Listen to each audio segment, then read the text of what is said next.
Podcast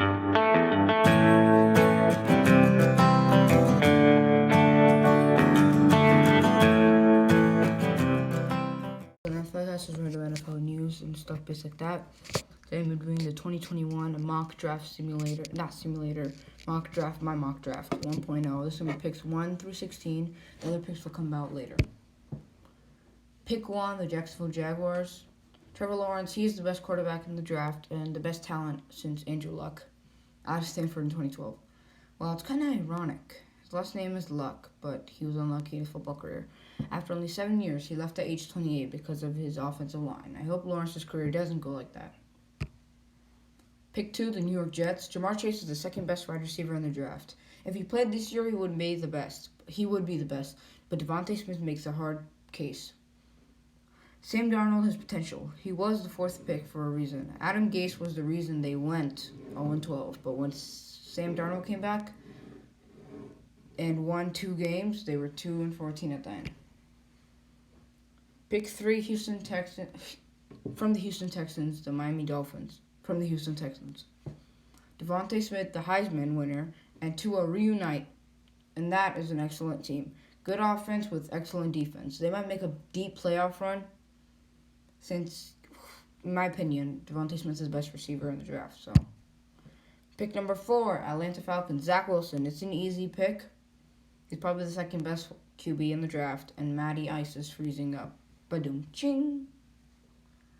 He's getting old and a mobile QB who can also move around and extend plays. But with Julio and Calvin Ridley, he probably wouldn't need to do that so much. Yeah, and also they could use Matt Ryan as trade potential, seeing how much Matthew Stafford went for. He went for like 2 first-round picks. Pick 5, Penny Sewell and the Cincinnati Bengals. Yeah, so NFL mock draft had Rashad Slater over Penny Sewell. Why? He's pretty good, but Penny Sewell is the best offensive lineman in the draft, period. But maybe since he didn't play and all, but I pick Penny Sewell for the Cincinnati Bengals offensive tackle. Pick 6, the Philadelphia Eagles. Jalen Waddle. He was out with an ankle injury, but other than that, he would be one of the best wide receivers in the draft. The Eagles can't pass on another good receiver like last year in Justin Jefferson. And with Jalen Hurts as face of the franchise, watch out, Dallas, Washington football team, and I said add. Such a bad speller. And New York. Pick 7, the Detroit Lions. Rashad Bateman. Okay, since Kenny Golladay might not sign back, as a Vikings fan, hoping not, he does. If he does, then they need a wide receiver 2 and 3.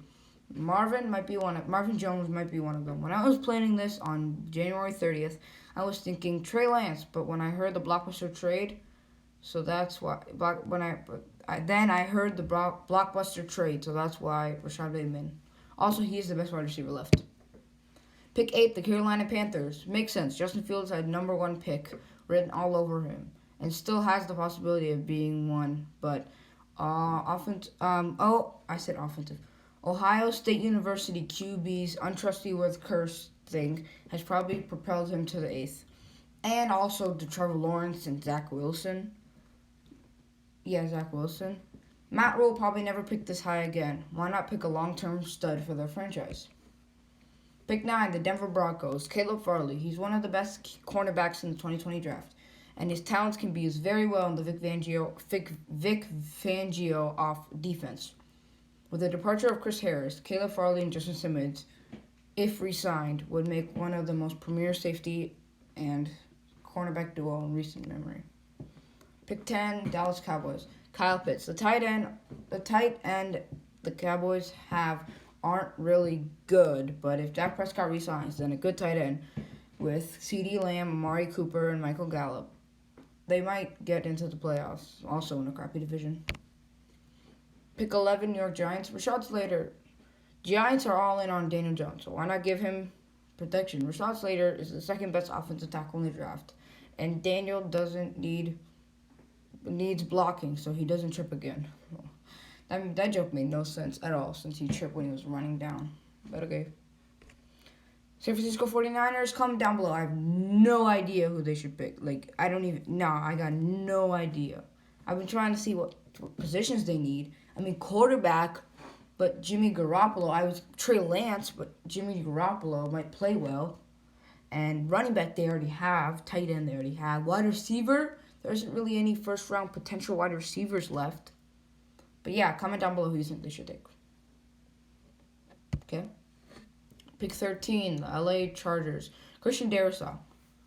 Well, the Chargers are in need of O-line help if they're going to have Justin Herbert protected, and Darrisaw is a good offensive tackle. I think they need to address the offensive line this draft. They have an okay offensive line with Brian Beluga.